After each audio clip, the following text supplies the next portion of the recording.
The top free agents remain unsigned, but that doesn't mean it wasn't an eventful week in the baseball world. Hello, everyone, and welcome into this week's edition of Around the Bases from 110 Sports here on the 110 Sports Network at 110sportsmedia.com, as well as on our 110 Sports YouTube channel, Spotify, and Apple Podcasts. I'm Chris Brown. Great to have you with us here today. We've got a lot to talk about. There were a lot of announcements and developments from throughout the past week.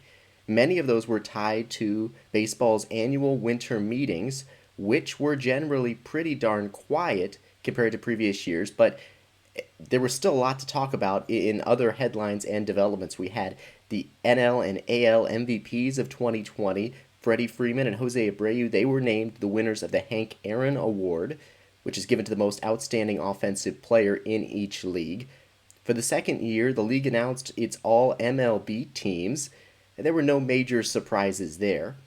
Veteran Cardinals starter Adam Wainwright was named the winner of the Roberto Clemente Award for his charitable work.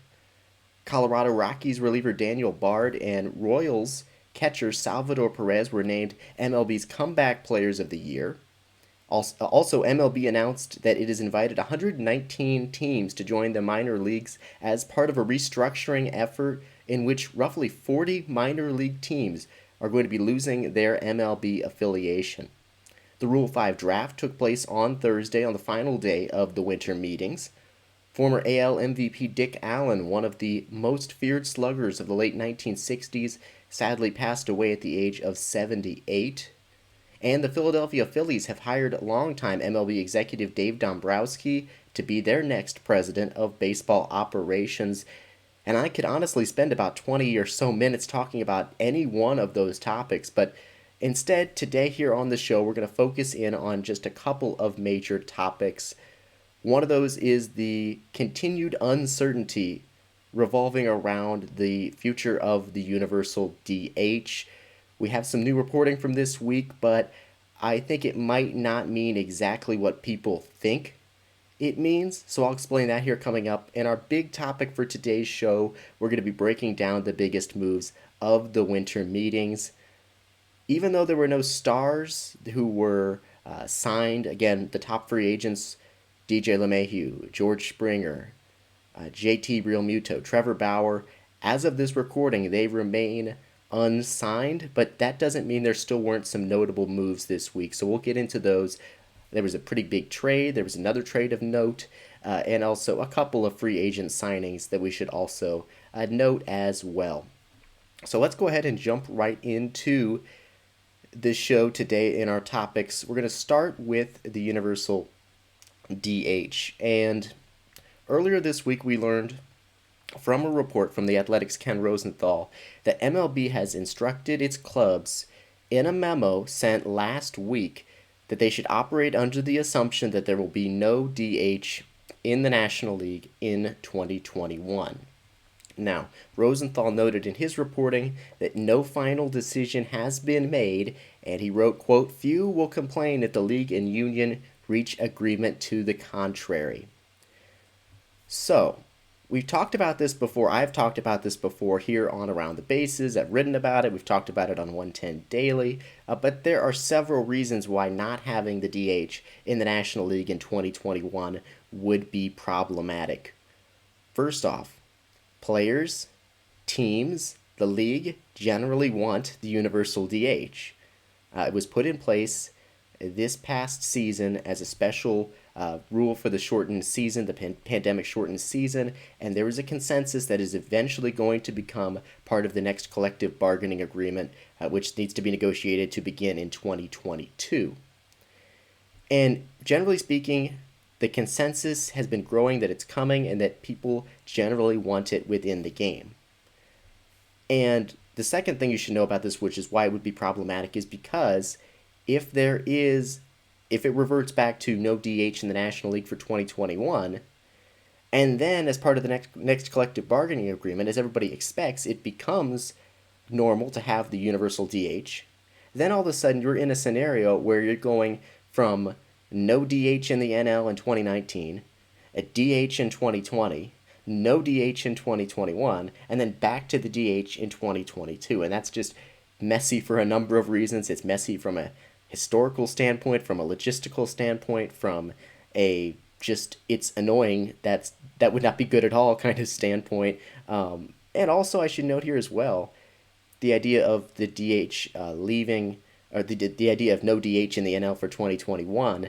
Well, NL pitchers, the last time they were hitting in games in 2019, they hit 131 collectively with 4 times as many strikeouts as walks, and they'll be given a bat again for the first time in roughly 18 months should they be at the plate, NL pitchers hitting again in 2021. So there are a number of reasons why it would be problematic to go this way.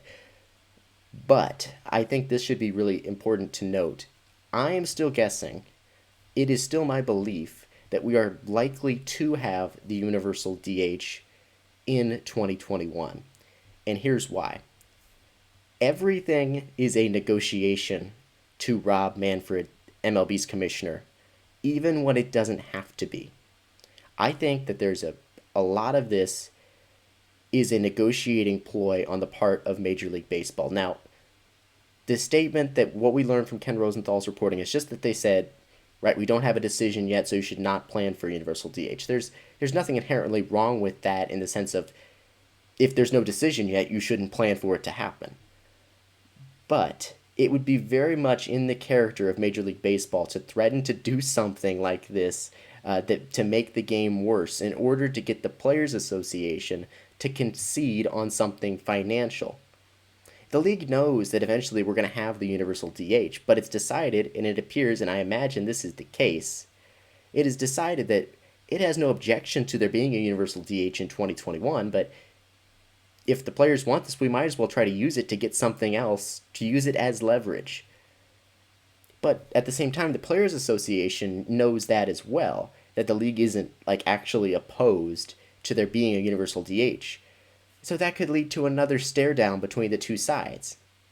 And in the meantime, you've got a free agent process that's already pretty broken, quite frankly, and it's being slowed down by the uncertainty that exists right now because no NL team, they're going to follow, the NL teams are going to follow what baseball said, and that no NL team is going to plan for there to be a DH, and that's going to slow down the market, the free agent market overall.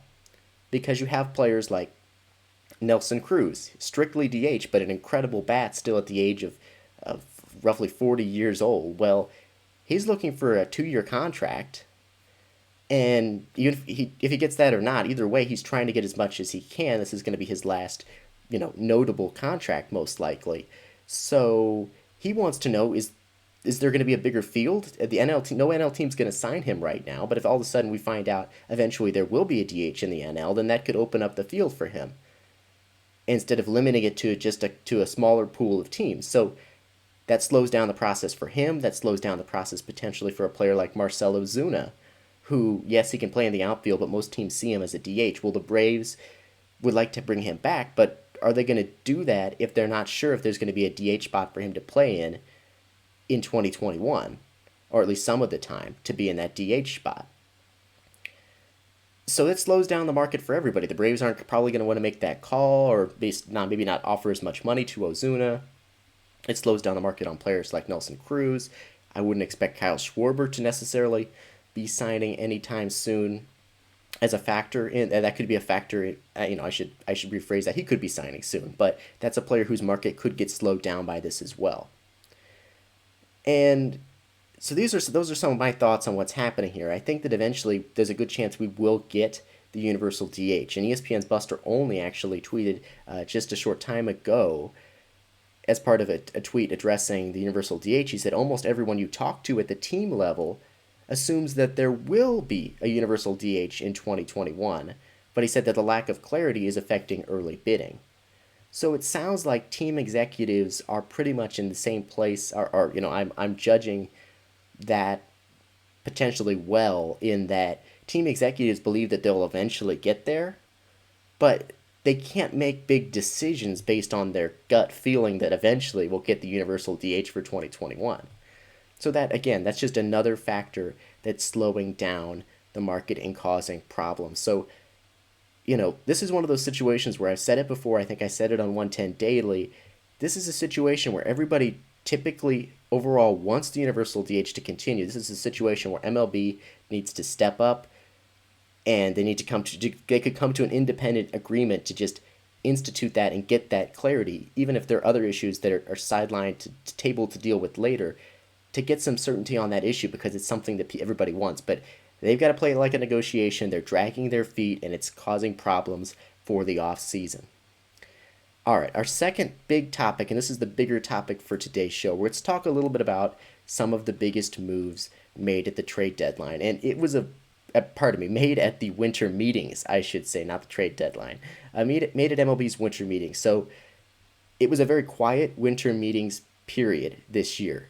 Just for some context, last year's winter meetings, Anthony Rendon and Steven Strasburg both signed 7-year, $245 million contracts. Strasburg re-signing with the Nationals, Rendon leaving the Nationals to sign with the Angels. Usually at every winter meetings, we get at least one or two really big moves, either a blockbuster trade or most likely we usually get a couple of big signings. And that was not the case this year. Usually the winter meetings are held at a hotel, and it's a Monday through Thursday process where you have team executives and agents and celebrities from within the sport all converging, and media members all converging on this hotel and these convention centers and having all these negotiations and meetings and media sessions.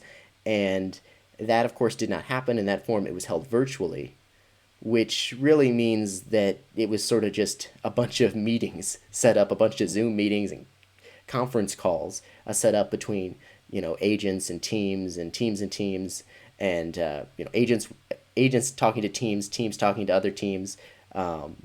So it was different this year, and it was, as you would probably expect given what we are expecting this offseason to be and has been so far in the terms of being slow in terms of progress for big signings. Well, it was that way. The biggest signing this year at the winter meetings was 2 years, $17.5 million for Carlos Santana to go become a Kansas City Royal. And no disrespect to Carlos Santana, but that is not nearly the same level of excitement from that as you would get from Rendon to the Angels, Strasburg sticking around with the Nationals for years to come. The hot stove was pretty cold during this year's event. Trevor Bauer, JT Realmuto, DJ LeMahieu, George Springer, as I mentioned, they're still on the market, as well as as of the time of this taping, at least, as well as some of those second-tier guys, Michael Brantley, Masahiro Tanaka. None of those guys have signed in the last few days. Cardinals president of baseball operations, John Mozeliak, had a quote the other day I thought was right. It sounded silly, but I think it makes sense. He says, "I really think January is going to be the new December," which is him saying, I really think that it's going to be January when we start seeing these bigger moves, not December. And as I've talked about before, a lot of that is because of the nature of the system, where teams don't have certainty on a lot of their arbitration eligible players, on how much they're going to be making, how much they're going to be paying those players until mid-January. So that's an incentive for them to wait to get cost certainty as much as they can before they go out and try to really get aggressive on the free agent market. So it's probably going to be a while before we see a lot of those big names get signed. But again, as I said, we did have some notable moves this week, so let's talk about those.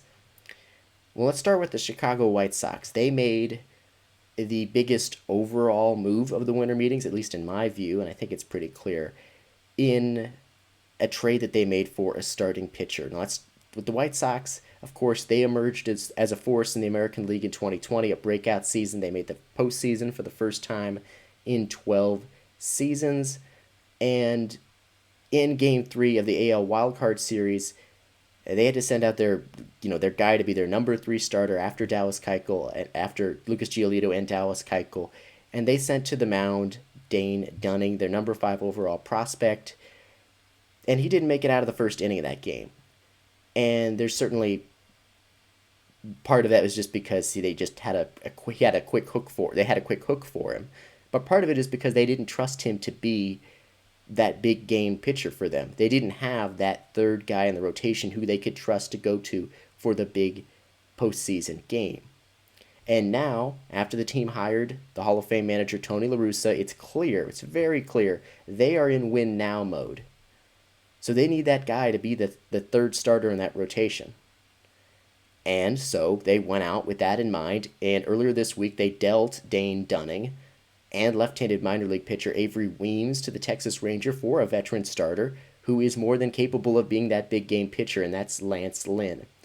The 33-year-old has been a reliable force in the majors for several years, but he's emerged as one of the better starters in the game in the last few seasons with the Texas Rangers. He finished top 6 in AL Cy Young balloting in both 2019 and 2020.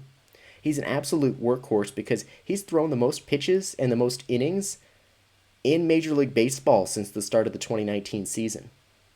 Also, since the start of the 2019 season, Lance Lynn ranks second in wins above replacement among pitchers behind only Jacob deGrom.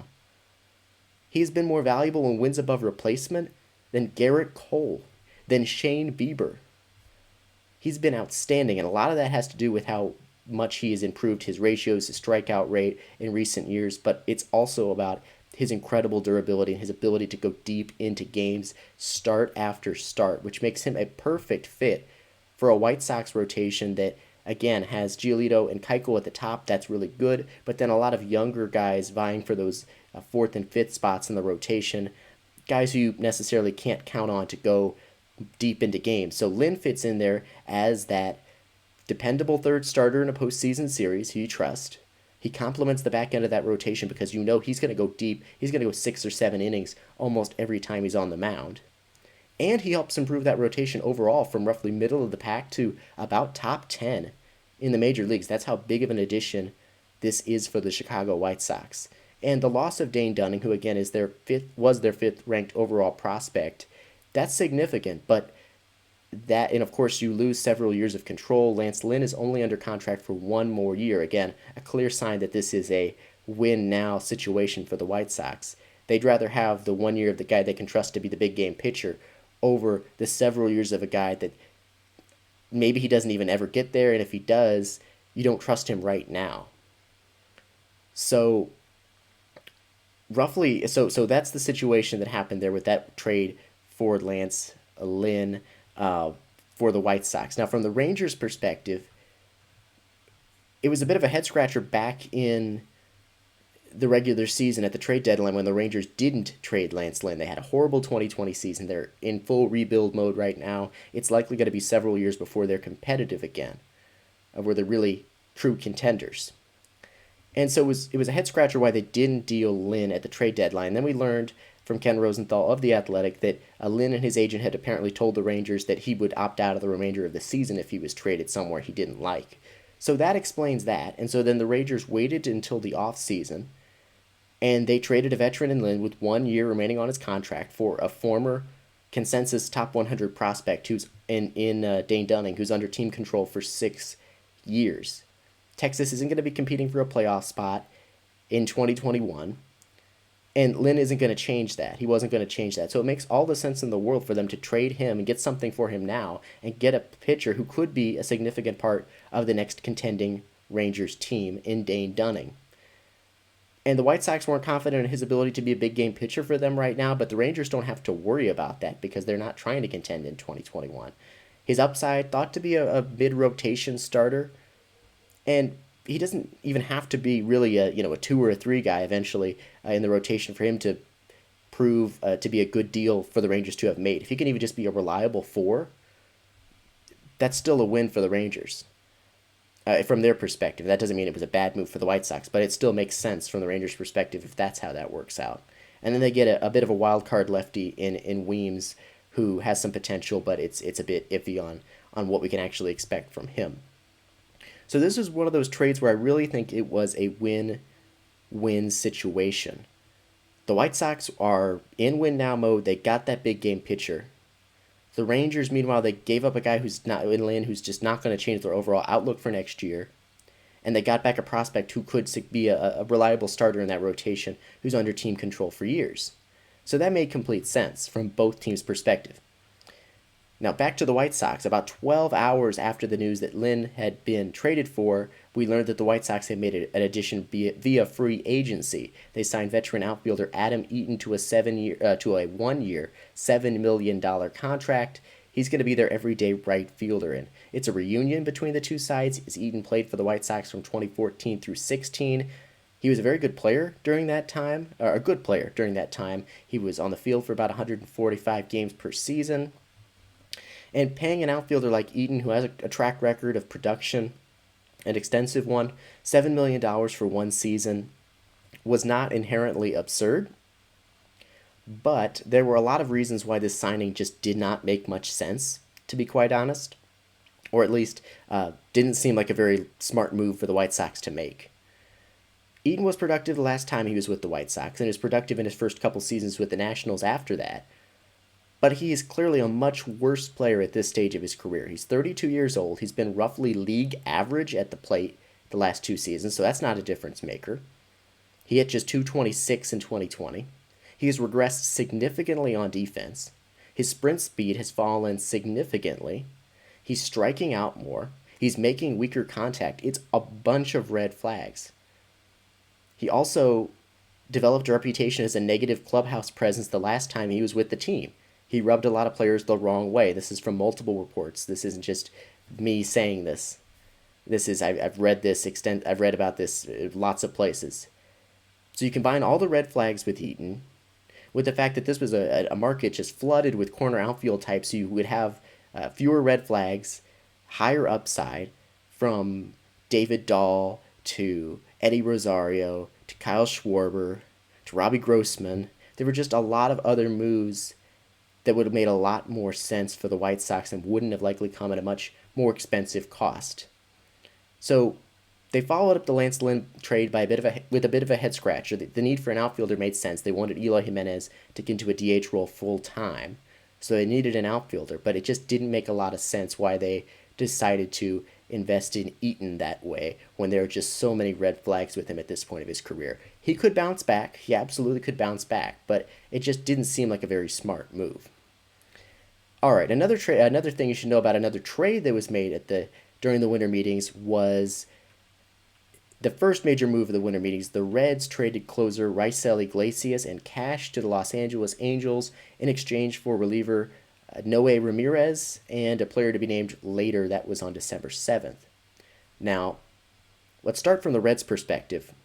This was a clear salary dump by Cincinnati. They parted ways with one of the better closers in the game in exchange for an okay middle reliever with what appears to be pretty limited upside, with the goal of saving the majority of Iglesias' $9 million that he is owed, that he's set to make in 2021.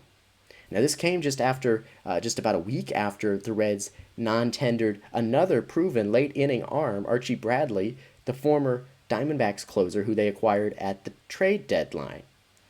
And Bradley was projected to make roughly $5 million in arbitration, which is a reasonable cost for a late-inning reliever, an experienced closer like himself. But it's clear the Reds were trying to save money. That was the goal. They were trying to cut costs, so they moved on from him. They non-tendered Bradley. They traded Iglesias for salary relief in order to save about $15 million from their payroll.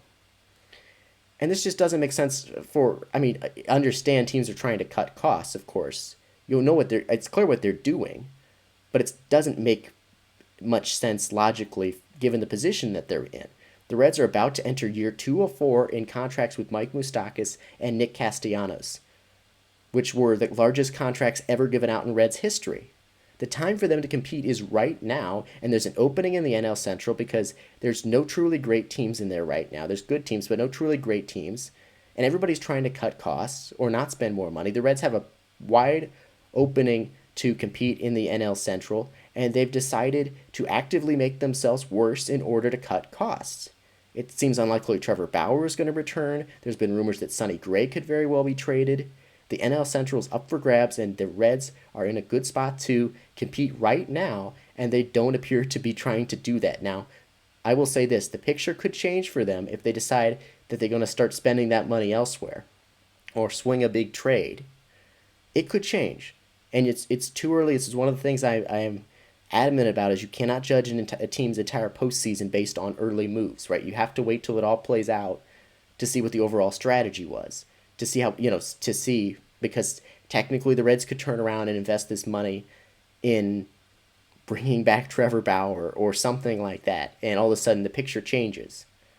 But all indications right now is that the Reds are just trying to cut costs and make make themselves worse. When just a little bit of an investment in the other direction would make them put themselves in a great position to win the NL Central next year. Now, from the Angels' perspective on this trade, they began addressing a important need for them. The Angels, of course, were really disappointing, one of the most disappointing teams in baseball in 2020 in the shortened season, and the clear need for them is pitching, pitching, and more pitching. Starters who were not named Dylan Bundy posted a 6.23 ERA. The bullpen was bad, and it blew a MLB high 14 saves in the shortened season. And it's going to take a lot of moves to address all those deficiencies. It's not going to be fixed by one starting pitcher or one reliever, but the Angels are off to a good start in tackling the back end of that bullpen by adding Iglesias, who over the past past 4 seasons, he has 100 saves, a 2.95 ERA. He's been pretty darn reliable for the Cincinnati Reds. And so that'll help address the back end of their bullpen. They're going to need more guys to come in there. They've also addressed the shortstop position. They traded for Jose Iglesias from the Orioles the other week. He'll replace Andrelton Simmons at shortstop. And both those additions help make this team more complete, and it's also a signal that they're going to be willing to spend some money this offseason, or they're going to be willing to be aggressive. They're not going to just sit pat. But again, it's going to take more than just what we saw from there for the Angels to really take a step forward in terms of fixing all their pitching problems. But a good first step in acquiring a proven closer in Iglesias. All right, the biggest signing of the winter meetings, as I mentioned a few minutes ago, was with the Kansas City Royals. Now, their general manager, Dayton Moore, said earlier this offseason, we'll make moves this offseason. We're going to get better, be a better baseball team once we report to spring training.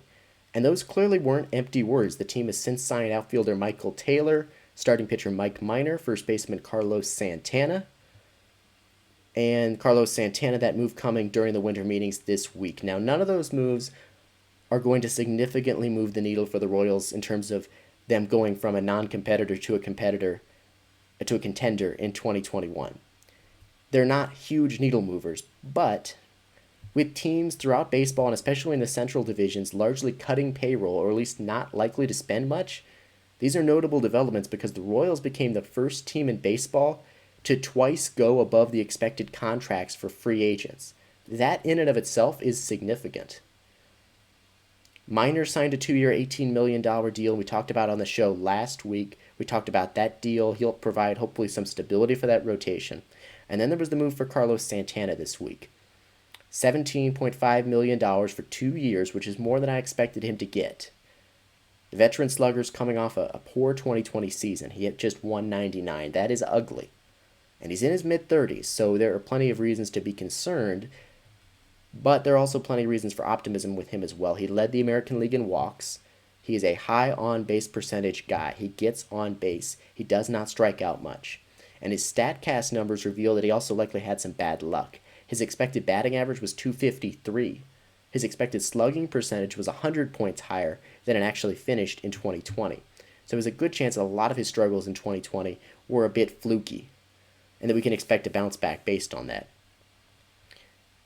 So they're going to get some stability in their lineup in Carlos Santana in a move that isn't very Royals-like. They usually aren't an organization that values those high OBP guys a ton. But that is what Carlos Santana brings to the table. There is some risk involved with that, and there's risk involved with Mike Minor as well in giving 2-year deals to these guys because Carlos Santana could keep struggling. Mike Minor could not get back to what he had a few years ago, and all of a sudden it hurts them. But look, the Royals know that they're not going to be in the running for Trevor Bauer no matter what happens, most likely, right? They see this situation that they're in and say, let's go get the veteran guys that we want to help add some stability to our roster, and they're willing to spend that money. Those aren't drastic moves, they aren't bold moves, but it is notable. This is an organization that in this time when so many teams are trying to cut costs, they're saying, let's pick a couple veteran guys who we like, and let's go get it done. Let's go get some certainty. Let's go get the first base position locked up. Let's go get a spot in the rotation decided. And that's what they've done. So those are the biggest moves from the winter meetings. Those two trades, the signing of Adam Eaton and the signing of Carlos Santana to a 2-year deal by the Royals. That's it. Those are the biggest moves, which right there kind of shows you how quiet of a winter meetings this was. There's been a lot of smoke as far as the New York Mets in terms of rumors and reports. They've been connected to catcher James McCann, and it seemed a few days ago that they were really close to signing James McCann to a 4-year contract. Ken Rosenthal had a report indicating there was an agreement coming. It was really close. And then all of a sudden that hasn't materialized. So at least at the time of this recording, has not yet materialized. So we will see if that will change. There's a chance that I would not be surprised to see the Mets make a move soon. They seem to be aggressive. They seem to be interested in George Springer. They seem to be interested in Trevor Bauer. Everybody's been connected to the Mets. The Blue Jays have also been connected to a lot of players as well. So maybe those are teams to pay attention to, and that they could be the teams that make the next big deal with the player in a signing. But it seems like this is going to be another slow offseason. It seems like it's pretty clear this is going to be another slow off season, and we'll have to see if the expected dollars the contracts that we expected for the top free agents, if they actually land those contracts, how long it takes for them to get to those contracts, or maybe they make less than that. Either way, I think it's likely going to be January before a lot of the big name free agents end up signing. A couple other quick notable moves from this past week to throw in here. The Giants signed Matt Whistler to a 1-year, $1.15 billion deal. The 28-year-old reliever broke out with the Twins this past year, impressed with a 1.07 ERA. The Mariners signed right-hander Chris Flexen to a 2-year, $4.75 million deal. He'll be a member of their rotation next year after pitching in the KBO, the Korean Baseball Organization. This past year, he struggled with the Mets in his major league career before. For about 3 seasons, he was really bad with the Mets. He goes and plays in the KBO, and he was outstanding there, or very good there. So now he joins the Mariners rotation, comes back to the U.S. to play baseball. Finally, we had the Rays with a 6-player deal, trading first baseman Nate Lowe to the Rangers for 3 minor leaguers. He'll get more chances in Texas, a name to potentially watch. He'll be in the mix at first base for the Rangers. He was blocked from getting real at-bats in Tampa Bay, but those are minor deals again. It's been a pretty quiet week at the winter meetings relative to our normal expectations, though. The trade for Lance Lynn, that's the big one in terms of changing the landscape for the team that acquired him. The White Sox are in clear win-now mode, and they got their veteran starter, their guy who they can count on to be that big game pitcher in the number 3 spot in their rotation. That is the biggest move in terms of a big impact for 2021. Also, the Angels acquiring Raisel Iglesias to be their closer, a big first step in addressing some of their problems. But that's going to do it for this week's edition of Around the Bases here from 110 Sports. Thanks so much for tuning in. I'm Chris Brown. Remember to go to 110sportsmedia.com for our latest coverage. We'll have baseball coverage up there, of course, throughout the off-season. There's plenty up there right now, breaking down some of the latest from the winter meetings, also potential trade candidates this off-season, in addition to Lance Lynn and Raisel Iglesias, of course, getting traded. We have some other stars who could be on the move, so make sure to check those articles out on the website, as well as all of our other content. We have NFL coverage, college basketball coverage, MLS and other soccer coverage. We've got everything that you need here on the website at 110sportsmedia.com. You can also subscribe to our newsletter there as well. And make sure, again, to check out 110 Daily. It's our new live streaming sports talk show on the 110 Sports Network, 10 a.m. to noon Eastern, every weekday, hosted by Josh Molnix, Josh Doring, and myself. Make sure to check that out. You can stream that at 110sportsmedia.com/live, as well as our Twitch channel and off of Periscope on our Twitter feed as well. So make sure to check those out. Make sure to check out all the content on the website and stay tuned for the latest from 110 Sports. Again, thanks for watching and listening to this week's edition of Around the Bases, and I'll talk to you again next time.